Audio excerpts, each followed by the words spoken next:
Guys, so frequently outbound lead generation does not perform. Everyone is screaming about that. Hey, we send cold emails, don't get any results. We got used to great results a few years ago, but now nothing is working. And there might be tons of reasons for that, like literally low deliverability or spam or bad copy or poor targeting or just the tools are not reliable, etc., etc. But at the end of the day, the question is why in such a really bad thing, in such a bad environment when nothing is working, all emails are going to spam, the copy doesn't work. Some even hardest niches with the highest possible average contract value (ACV) are getting results, and sometimes even rapid results. For example, the IT software development agency, 8 booked calls under 7 days. How is it even possible? Or because it's just like you cannot even imagine that. Or how the B2B SaaS can generate thousands of booked demos using cold emailing. That's the question. And in reality, or like not probably probably you have an amazing outbound, but overall the outbound lead generation does not perform not because the channel is not working anymore, but because the playbook that almost everyone is actually using is already outdated. Guys, we already know that outbound lead generation, cold emails, LinkedIn is a rapidly changing environment. The landscape is always being changed. That's true. LinkedIn, new changes, new spam filters, some outdated templates are not working anymore. AI is here, what to do right now. But in reality, it's getting even more rapid than it has ever been before. Now, things that worked 1 year ago, that they do not work at all. So this thing here is that we need to be extremely adaptive. And why is it being adaptive? It's basically because if you're adaptive, at least a little bit, or at least comparing to your competitors, a little bit adaptive, a little bit more new, fresh with new tactics and strategies and overall systems in place, you will be way ahead of them. And actually, because it's outdated playbook, it's not about changing or fixing one thing. Hey, we got bad deliverability. That's why our outbound is not performing well. Or yeah, probably we need to change it, tweak a little bit the copy or change the position a little bit, then it will work well. But in reality, it's a scope of things. It's fixing one problem usually do not fix the whole system, the whole channel, because you need to reinvent the whole lead generation system and the GTM strategy, especially when it comes to the outbound, by adapting to new rules and applying new strategies and the new framework of how you do the outbound. And it's basically not about the tools, guys. Today, I will share with you the list of tools that we use, but you can use any tools. It does not really matter what type of tool you're using. Yeah, some of them are great, some of them are not that great, etc., etc. But in reality, it's more about the system, and it's basically about not about the tool set, but about the way you build the process and the overall system. So how it's usually working? You usually have, yeah, we already have HubSpot. Let's try sending emails through HubSpot. You send it, don't get enough results. You say, hey, yeah, probably cold email doesn't work anymore. Let's try LinkedIn. Oh, and then you try LinkedIn, and some results are getting, but not that great. Then you try, what if you go multi-channel? Then you try another tool. Then after that, you think about, yeah, but what people are using for better data research. Oh, and then you switch to ZoomInfo or to Apollo, and then you switch back. And when again, you're switching tools. At the end of the day, the results are sometimes a little bit better, but at the end of the day, it's not a systematic change. It's just the change of how you how you fix one little thing in this whole process. So basically, yes. Uh, Basically, guys, again, it's about the system. It's not about switching tools here and there. And you can use almost any tools. Yes, there are some not great tools for outbound lead generation. There are some better tools, definitely true, and you can leverage that. And that's true. But it's all about the proper framework that you can implement within your company and your processes. Again, if you need any resources, I will add the links here. No worries, guys. So, why is it happening like this? Because while your competitors are struggling with the outdated playbook because they are acting like anyone else, like 99% of people are still doing the same thing and they feel that outbound lead generation is a dead channel. It's not working anymore. For you, if you adapt the proper reinvented playbook and the proper approach of the outbound, you will get way better results compared, like even comparing to a few years ago or 5 years ago. And the reason for that is that while everyone is struggling, there is a window of opportunities. Here is the great example. Everyone is screaming, guys, Microsoft spam filters are brutal. We cannot actually get any results when we are sending to Microsoft. But if you build the infrastructure properly, you will get not only better results in like some replies from Outlook recipients, but you will also get way better. And the logic is pretty simple. Your competitors are making simple mistakes, some silly mistakes in terms of deliverability infrastructure. That's a simple example. And they're sending to Microsoft, and Microsoft spam filters are just putting all of their emails into spam folders. Oh, so boom, that's it. And those recipients, they don't have a lot of spammers in their inbox. And when you reach out to them with a great message, you're getting even better replies comparing to Google. Can you imagine that you're gonna have better, like almost 2 times better results and replies and the reply rates from Google, from Microsoft recipients comparing to Google recipients? It's not possible. People just don't believe in those type of things, but that's reality. That's a window of opportunities on how, whenever you build it properly. All right. So and when I say build it properly, it's definitely not about one specific thing. It's about a set of things. It's about a reliable infrastructure. It's about the proper testing of your hypothesis. It's about the data research, data enrichment, proper copywriting, a really controlled execution to know what's exactly working and what's not. And it's putting this on a systematic level. Because again, your goal is not to generate X amount of leads. That might be in your revenue goals, definitely true. But your goal is to, whenever you work with outbound, to find what's working and what's not working faster than your competitors in a super iterative way. That's the most important goal. And today I will share with you exactly the framework, the playbook of covering all those time. Yes, it is an active demo. So yeah, I see some questions in the chat, guys. If you have any questions, please ask in the Q&A session. In the Q&A section, you can click it Q&A and ask the question there. I will go through your questions over there. And just to give you a little bit hint. Just to give you a little bit of hint of who we are. So my name is Ilya. I have my co-founder is Max, and we have a great team at Growth Band. And we help B2B brands with implementing outbound lead generation systems in-house in a done with you mode. Just to give you, I know this space pretty well because I was third hired at Lemless. It's one of the biggest sales automation platforms on the market. I was head of growth at Expandy, one of the biggest LinkedIn automation software on the market. So we know this game from different sides and different angles. We know how outbound platforms are actually working from the vendor side, since I was at Lemless and Expandy. We also know, and we helped like already more than 350 B2B clients with different products and services. So we know what is actually working and what's not working. As a result, we actually have a product is that we deploy our systems and to you. So we build those outbound reinvented in-house systems for your teams, so you can actually get a pipeline generation system. I'm not here to promote myself. For those who actually are interested in learning a bit more, I just shared the link in the chat. Guys, feel free to check it out. If you want to talk, just book a call with me.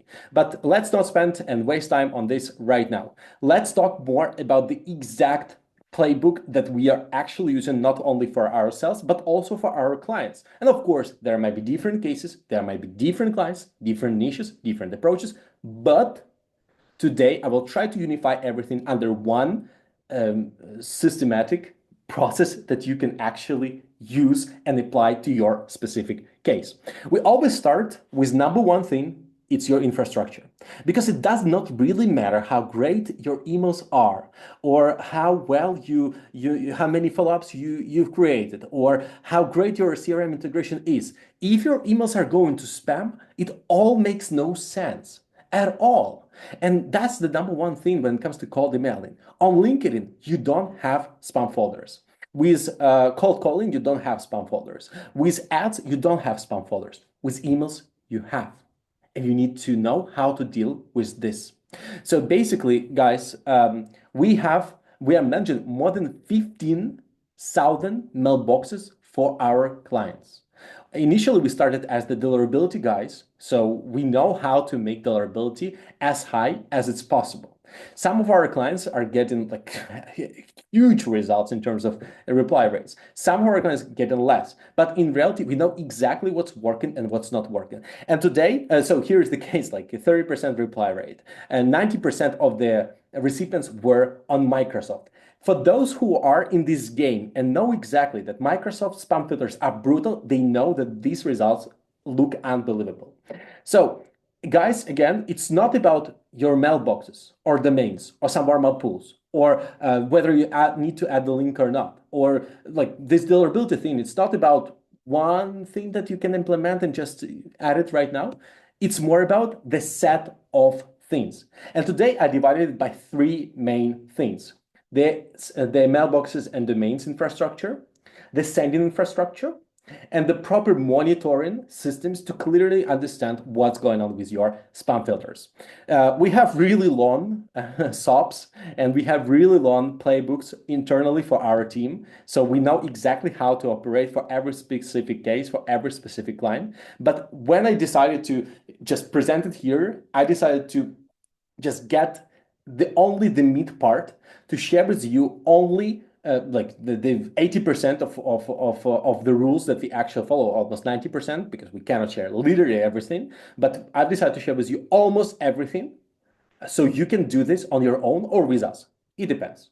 But you can do this on your own. So when it comes to mailboxes and domains, guys, the number one thing, never send cold emails from your main domain. Is it like, I guess that everyone knows about this, right? So it's not this something that wow, it's something new for us. But in reality, I'm getting like dozens of calls per week, and sometimes like I have one or two calls when people still send cold emails from their main domain.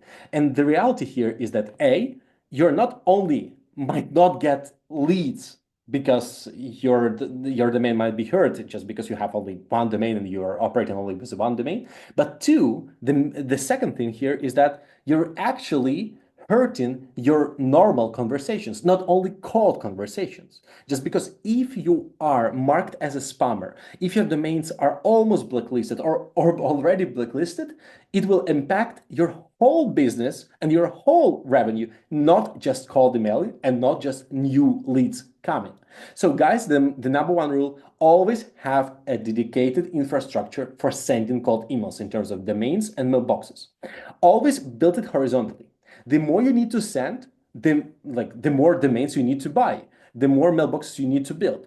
And we always build it under two main providers.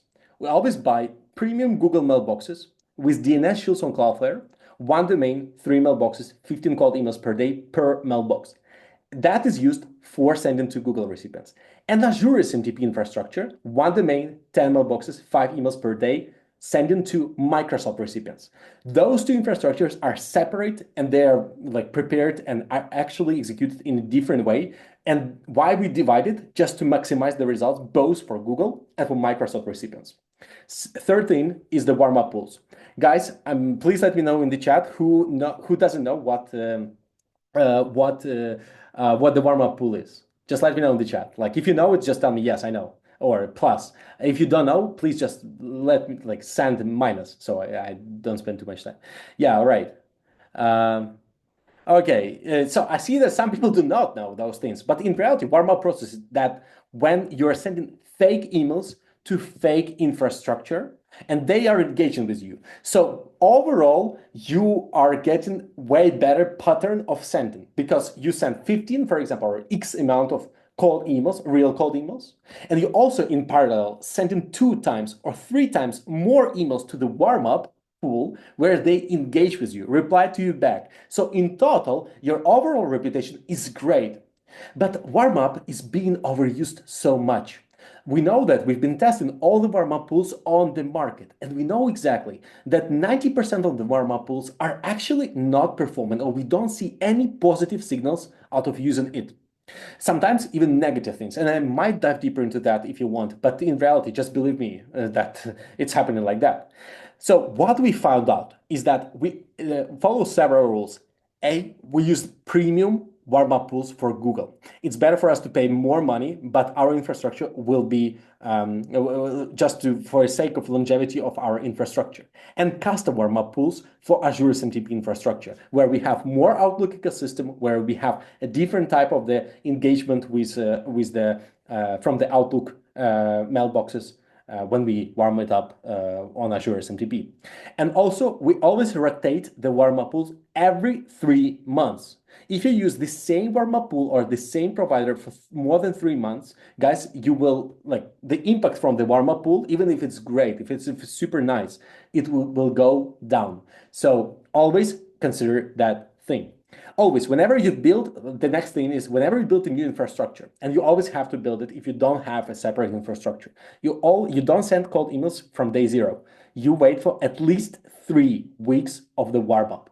I can share with you the exact rules that we follow in order to warm it up properly, but 3 weeks, that's the main thing that you need to know. Then the ramp up strategy. That's exactly what we use. Whenever you start sending cold emails from fresh or new mailboxes and domains, you always start sending with a 30% bandwidth. If you can send 100 per day, 100 emails per day with this infrastructure, you will send only 30. And that will happen for 1 week or for 1 week and a half. Usually it's working like that. After that, if everything's great with your deliverability, with your reply rates, etc., you will ramp it up to 55%, 75%, and then you will reach the full bandwidth and the full capacity. The delay between these ramp up stages are actually around a week or a week and a half. So always consider that when you're planning to run outbound. The last thing here is the infrastructure rotation. Guys, whenever you build your infrastructure, always consider at least 20% of the domains that you buy, 20% of the mailboxes that you buy for the rotation pool. You're never going to use them until the moment when some of your main domains or main sending pool, sending mailboxes and domains will face the issues. Once they face the issues, you just pull them out from the main sending infrastructure and rotate them with the already fresh, nice, great, healthy domains and mailboxes. And you might think that, yeah, mailboxes, it's definitely fine, but okay, is it enough? No, it's not enough, guys.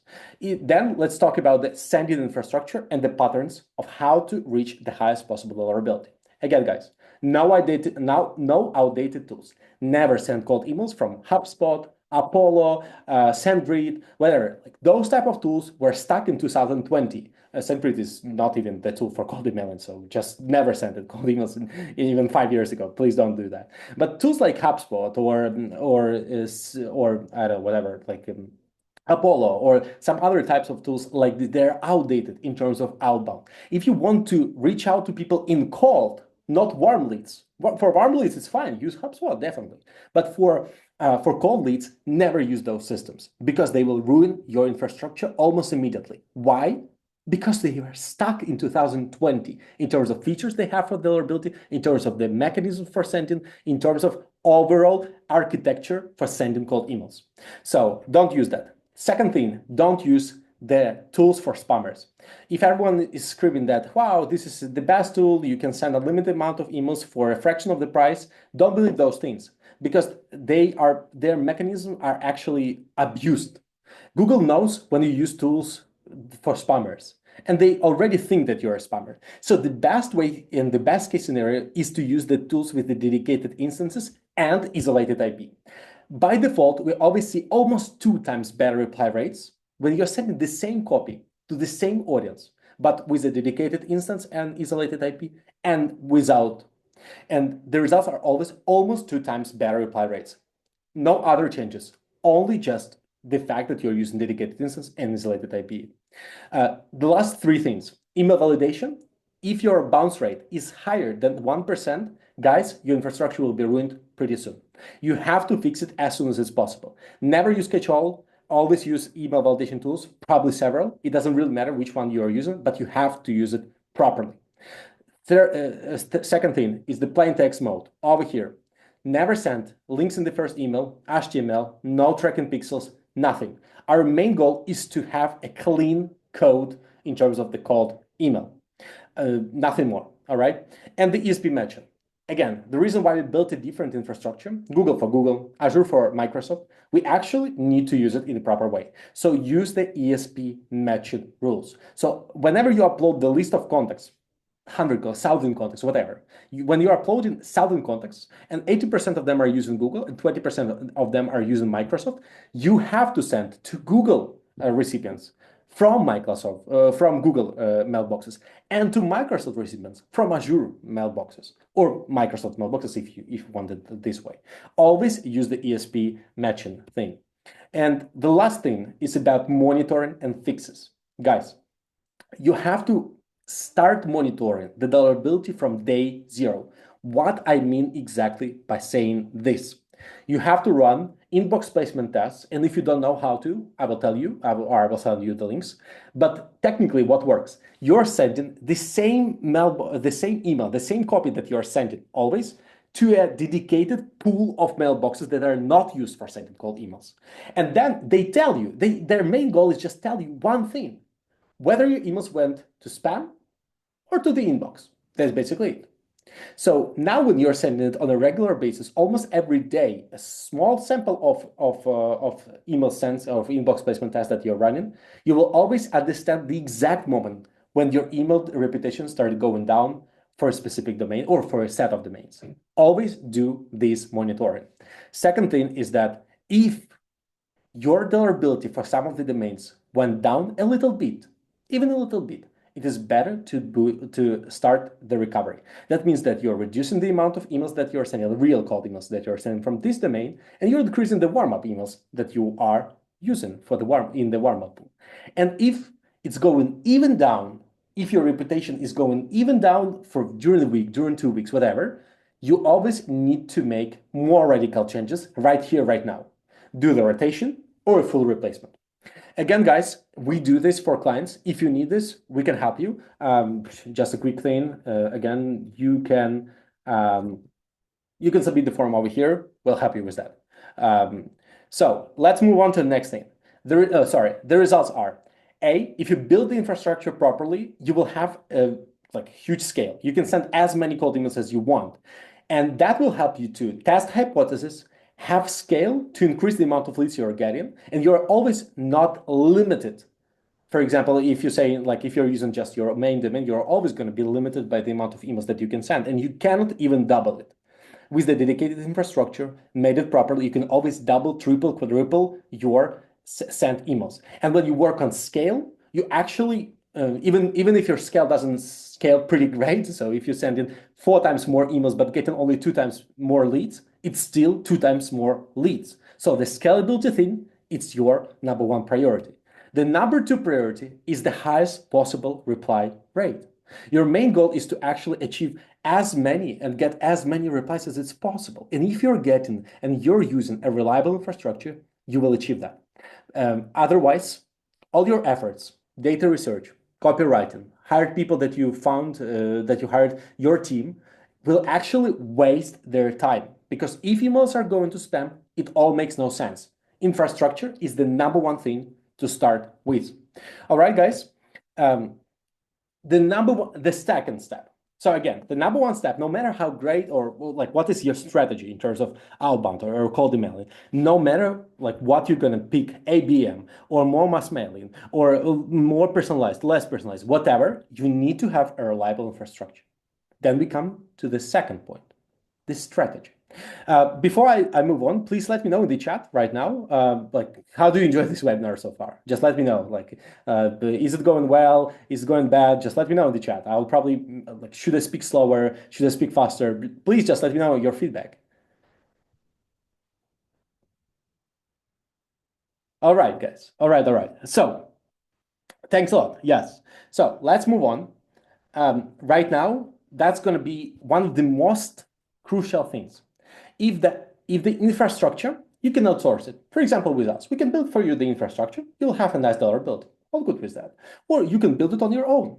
You can follow our methodology and you build it on your own, all good with that. It is still doable because it's a more technical thing rather than strategic thing. It has a strategic impact, but it's still more about the technical, the R&D part of the outbound, right? But the thing here is that the hypothesis, the next step, it's more about the strategy that you follow. Guys, your main goal when you're doing the outbound should not be, I want to generate X amount of leads. It's fine when you already know your conversions, when you already know your benchmarks and your metrics. Fine, no questions there. But in reality, whenever you're starting or your outbound is not working properly, your main goal should be not to get X amount of leads because you can get them randomly, but you will never be able to replicate it. Your main goal is to have a crystal clear understanding of what's working, what's not working. What is the right angle to reach out to, what is the right angle to use? What is the wrong angle? What is the audience that is working? What is the right copy? What is the right match between the buyer signals that you use and your value proposition? What is the better CTA, etc., etc. That is, I want you to shift the focus from the result as in terms of amount of leads to the result as a working system and process. Because if you're focused on generating a few leads or X amount of leads, you can always try new growth hacks. You can try new strategies, and it might even work for you for 1 month or 2 months. But after that, you will not be able to replicate it. Just because it was just one-time growth hack. Something changed, boom, it doesn't work anymore. Your main goal is to clearly understand what is the right type of the campaign to send. All right. When we have this goal, all right, now the question is how to make it. Because the outdated playbook, how people, almost all people are doing, they just run a few campaigns, hope for the results, they get results, they're happy, not great results, they're not happy. They try new things, boom, that's it. But what is the proper way? Is the actual iterative and controlled hypothesis testing. We never know, even though guys, like we've been helping so many clients, but even I don't always know what will work for some clients and what will not. So we always need to make some assumptions. What is the idea that will be tested? So we built the list of hypotheses and then test them. I will tell you exactly the process of how we test those things and how we actually check what's working, what's not working, and what are the decisions that we are actually making. But this is just the example. We always start with, we believe that something will actually, like this audience will be open for this value proposition. And then we apply this test, this hypothesis, this idea into our data research and our copywriting. And then we test it in life. And then we see if it's working. Wow, we are happy, and then we scale it. But if it's not, we have a set of the decision-making tree. I will tell you about it right now. So this is the hypothesis framework that you can download it here. Again, after this webinar, you will get the deck. You will be able to play it on your own. But the question is how to make those hypotheses. So it's basically a few ways to do this. The way number one is you already have the expertise. You know your audience. You know your market. You know your clients, you know your solution and your product. You know those things. Now the question is how to actually convert it into the ideas for the outbound campaigns and for the cold email sequences. How to do this properly. There are mainly two ways. So of course there might be tons of different ways, but mainly two ways that we find the best. The way number one is use your client's voice in your outreach. What does that mean? That means that whenever you have a call with a client, with a lead, with a prospect, whatever, you always ask them discovery questions. They always tell you way more about their business, their situation, their pains, etc., etc. We always record those calls. After that, once we ask those questions, we are extracting the insights, usually using AI and Claude. We are extracting those insights about what is actually, like what was the number one problem they mentioned? What was the decision-making process at this specific company? And after that, we use not only this articulation, but we also try to apply the things that they articulated to us. We apply it to our data research and to our hypothesis. If people tell us, if client number one tell us they have these problems, and when we suggested the solution or we just made a better discovery, we believe that more clients like this will have the same issue and the same pain. So what we do, we try to apply it to the hypothesis and we test it. That is usually the number one type of the hypotheses that are actually working for us and usually for our clients. When you talk to clients, talk to leads, convert it into the hypothesis to test. There is a second way. When you do in the research, you might do the Google research, you can may just quantitative or qualitative research, etc. So you can check your CRM, etc., etc. Those type of things are great. In the era of AI, it's not enough or it's not efficient. So the best case scenario is when you build your RAG context engine, is that it's the place, it's the content about you, your solution, about your clients, their pains, their problems, your CRM data under one place. And AI, and you're feeding this to AI. So AI can actually clearly know who you are, who your clients are, what they do, what their main pains, etc., etc. It's not blank GPT page. It's the actual AI who is trained with your data, with your insights. And then the best case scenario is that when you feed this AI with this information about yourself, what you do, you ask questions and brainstorm ideas with this AI. And it will never be generic ideas. It will never be, try reach out to startup founders who are just VP of sales or these people, that people. That might work, might not work. GPT doesn't know, or like AI doesn't know. But when AI is fed with your information, like the relevancy and the accuracy of its replies, it's actually super high, and you can actually use it. There are two ways. You can build it on your own using Airtable, N8N, code, whatever, super hard and advanced. Second way, use OctaveHQ. Pretty simple tool where you upload all of your information. If I were having more time, I would actually show it to you in live, but you can check this tool on your own. Upload your information there and talk to AI there. You will generate the exact great copywriting ideas, data research ideas, and actual hypotheses to run and test. Super solid tool. So how we test hypotheses? Okay, we brainstormed the ideas, what we want to try and test. Some of them came from our own ideas, some of them came from the talking to AI, some of them came and doing some research, some of them came from talking to real clients. So now the question is what we exactly do. The process is pretty simple. We always start on a small scale. We never push and we never add thousands of contacts. Never. We always add from 100 to 500 contacts for the hypothesis.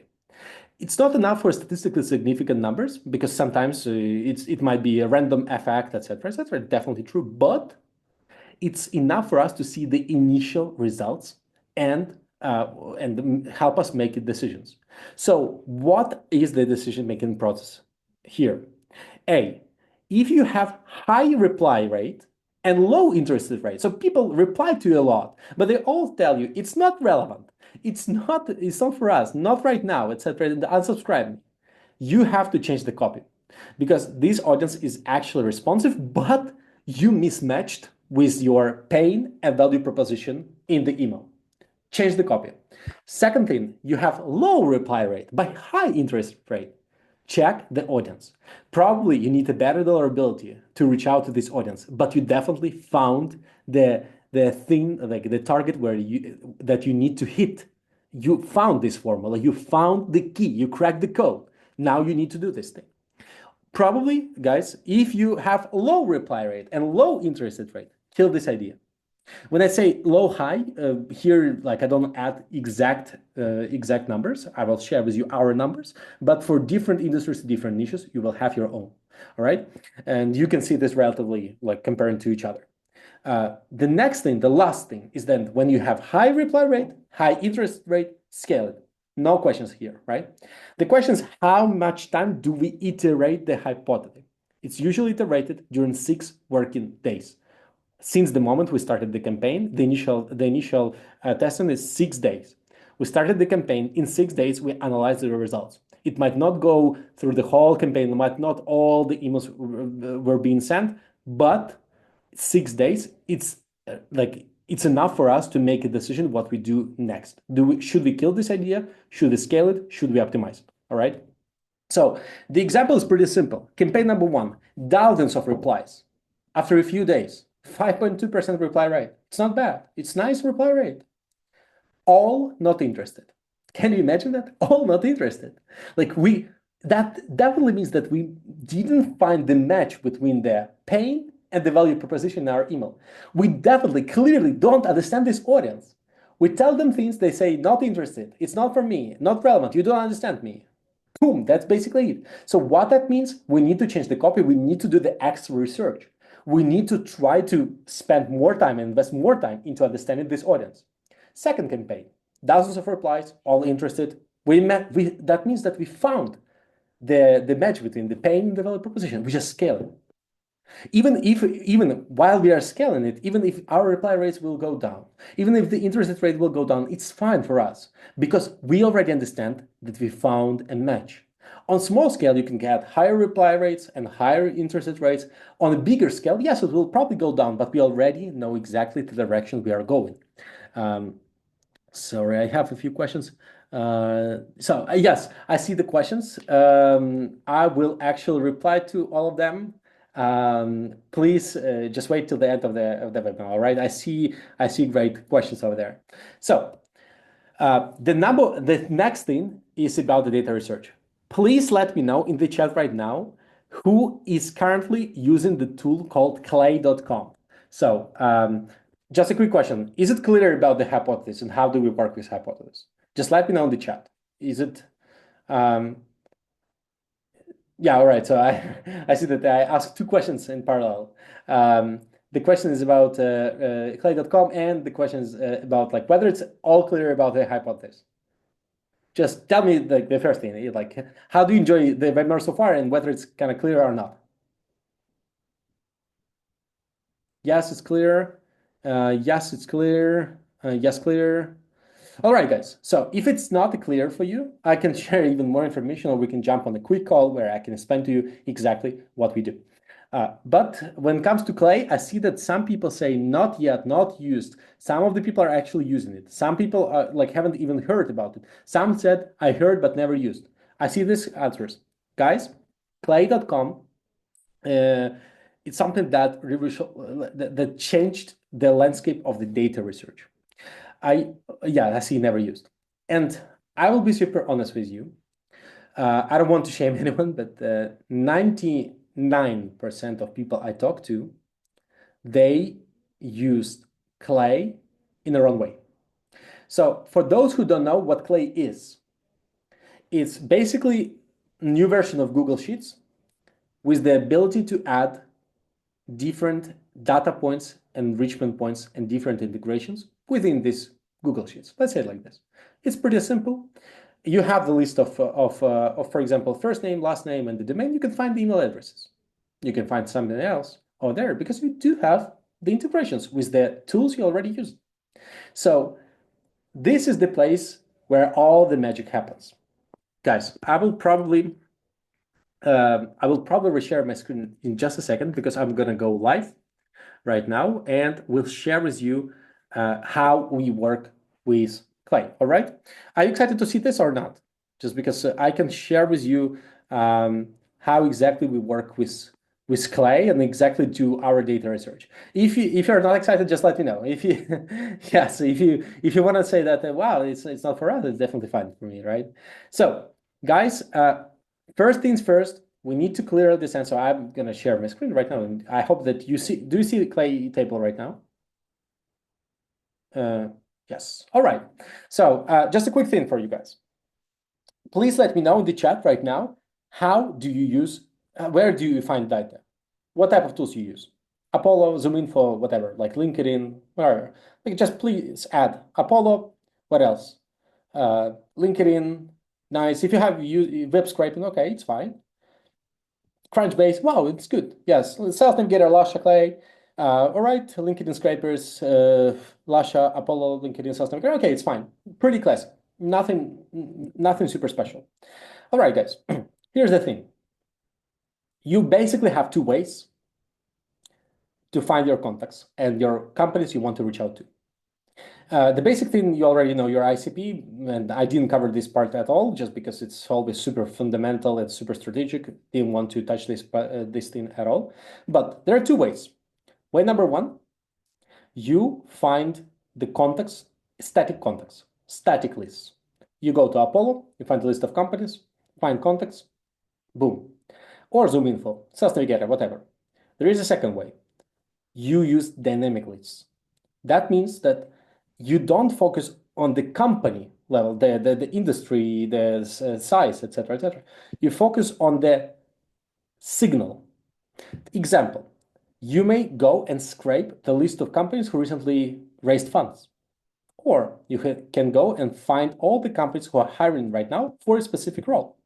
Or you can find and every single day is going to be a different list of companies, right? So there are two ways.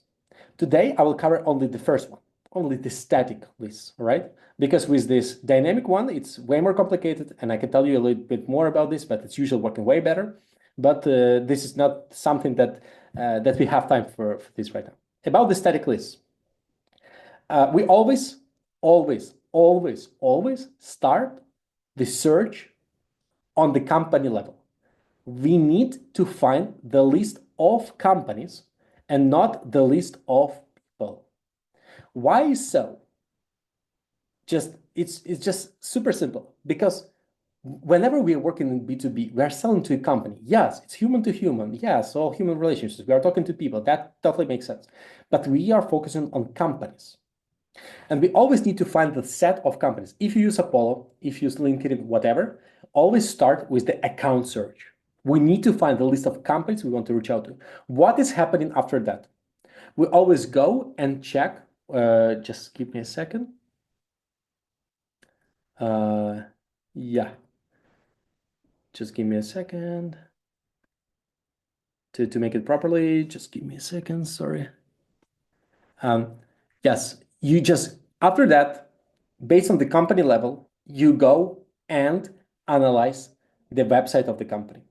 Because no matter what is the industry that people or that is mentioned for the company in the Apollo search or LinkedIn search, it's in 70%, like in 30% of cases, it's not accurate. Why? Because the question to you, if you're reaching out to real estate companies and the company is doing the B2B software for real estate, what would be their industry? Is it going to be real estate or is it going to be software development? We don't know. Might be both. It might be something. It might be in Apollo 1 and on LinkedIn, it might be another one.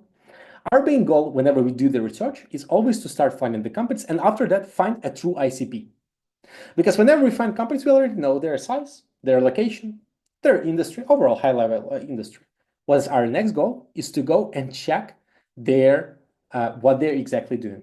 What we do usually is check the website of the company. We're using this LLM and we're using the Clay agents for this.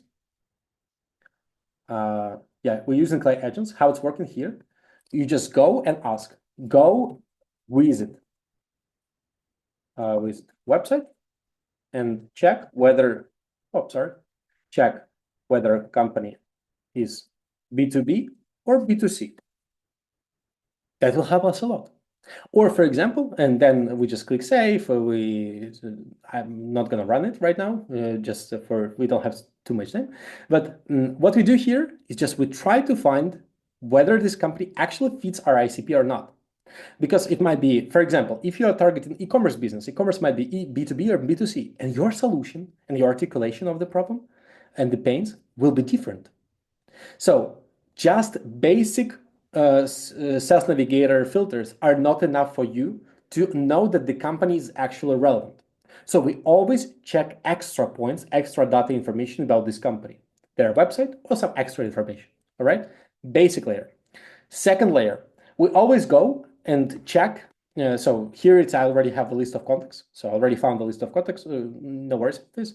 But the next thing, we always check based on the domain, whether these companies are already in our CRM, whether we already talk to these companies, etc., etc. How to do this? We actually always use the VLOOKUP. Guess it's should be here somewhere in my tables, because sorry, it's raw table here. Yes, we just go and yes, you see, like this is the example of the ICP feed. So over here, we just go and check the industry and literally everything, and then we check whether they fit our ICP or they don't. And AI is actually checking whether they B2B or B2C, whether they have enough of people, etc., etc. And based on this, we understand should we talk to this company or not. After that, we go and check whether the company is already in our CRM system and whether we are talking to them. Once we do this, and it's pretty easy done here, either through the direct integration with your CRM that you're using, like HubSpot or whatever, or using some custom themes. We also do this for our clients, but just quickly, if you need some help, like always feel free. Over here, once we do this, then we find people.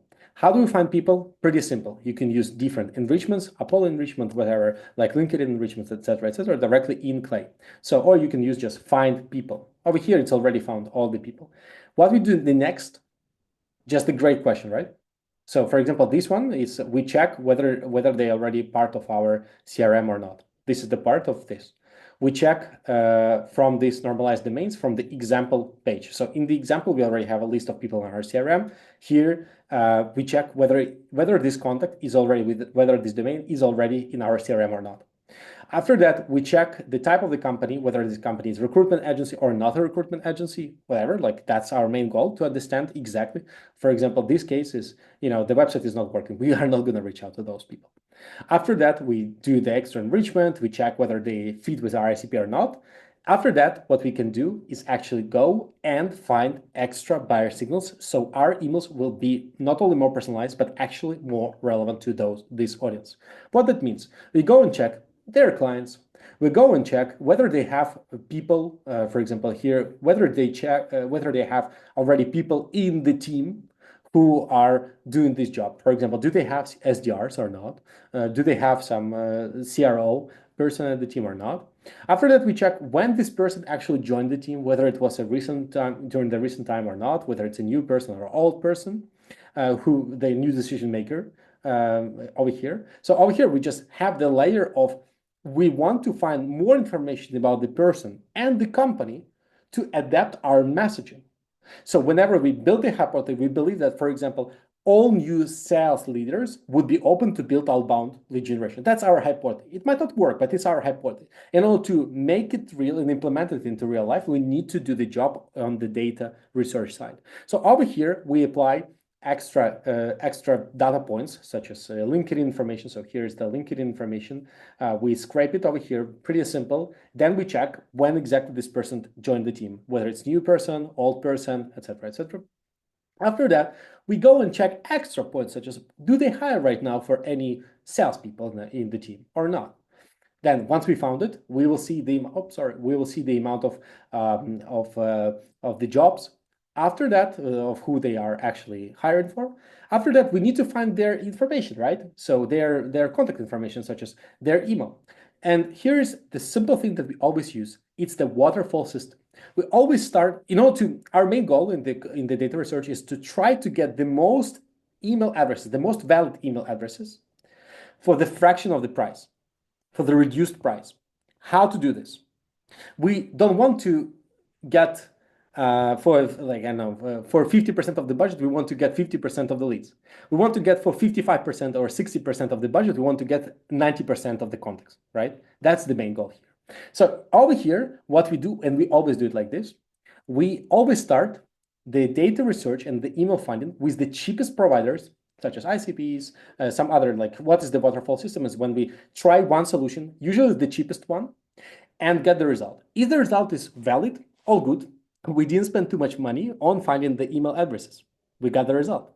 But if this cheap provider couldn't find any email addresses or couldn't find the valid email address, we go to the next step. We pay more money. Then we go to more premium tools, and then we go to the highest premium tools where we spend like $1 for the email address. It's just totally normal thing here. The biggest thing, guys, for you is always use the validation. So whenever you find the email, you need to make sure that this email is actually safe to send and it's actually validated. As a result, what we're gonna get, all the email lists with the highest possible coverage, like usually from 80 to 95% of the coverage of the email list that we have, with almost 0 or 0.5% bounce rate. So almost all of the emails will be 100% validated, all right? So once we have it, we'll have the list of email addresses we're going to use. And then based on this, we can always find extra information to reach out to use in our emails, such as some welcome or some personalized icebreakers, etc., etc. As a result, when we are ready, what we do, we just send it to our sending platform.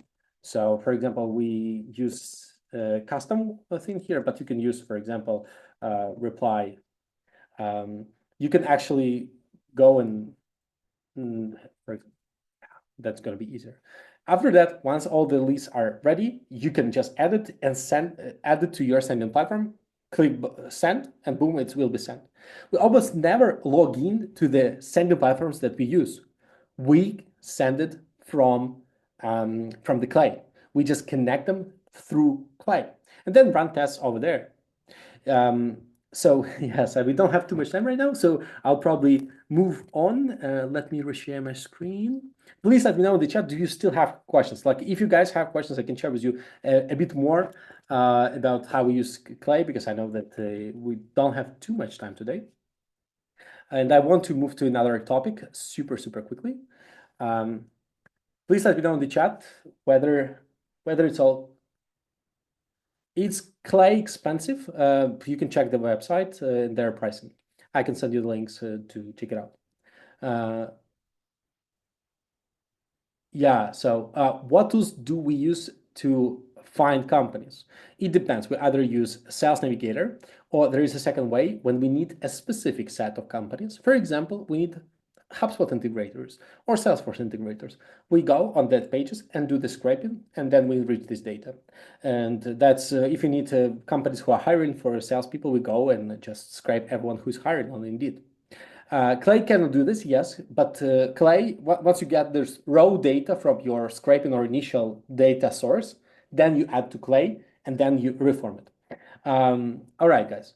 I see there are some more questions about the mailbox placement, etc., etc.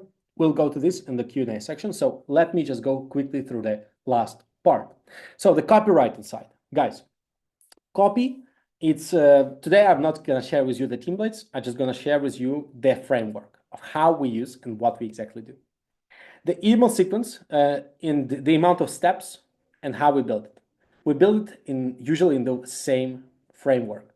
It's always subject line, quick subject line, up to 3 words, always about the context from the email. It's always, hey, first name, why me, why right now, why I decided to reach out to you right now, explaining the problem, short value proposition, and the call to action, justified call to action. I'll explain to you a little bit later on the real examples. Follow up, almost the same thing, where we always we change the angle, we change the CTA. We say to you, yes, this is a reminder. For context, we do this just to remind, to give the context again, because people might forget about what we're doing, of course. And if they didn't reply in the first email, of course, we need to tell them what we are doing.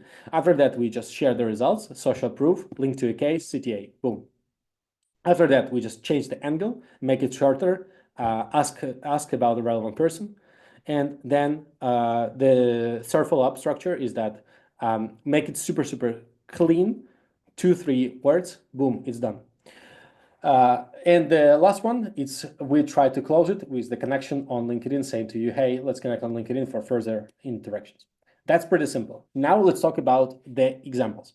Guys, this example, is it good or bad? 0.26% positive reply rate. Take a look at this. Is it good or bad? Just tell me, bad or good? Good. Yeah. Can you please tell me whether it's good or bad? Bad, good, bad. I see that some people are not saying to everyone, they're saying to hosts and panelists. It's bad. Yes, it is bad. And I can tell you a lot about why it is bad, but it's actually too long and too boring. It's not for cold emailing. Is it better? This one, yes, of course, because you see the results here. Probably I needed to hide those results, but yes, you see, is it better? Yes, it is. Why? It's shorter, it's more straightforward to the question, what they're doing, and taking exactly what they can get, right? 1.39 positive reply rate. It looks solid. Is it better or not? The reply rates are even better. Can you imagine that it might be even better? Almost 3% positive reply rate. What is the difference? Is it shorter? Yes, it is. Whether it's straightforward, it is straightforward. Whether it's talking about the specific problem that people might have, they do, and a clear, justified call to action. Imagine the relief and transformation of your data, no coding required, worth a pick.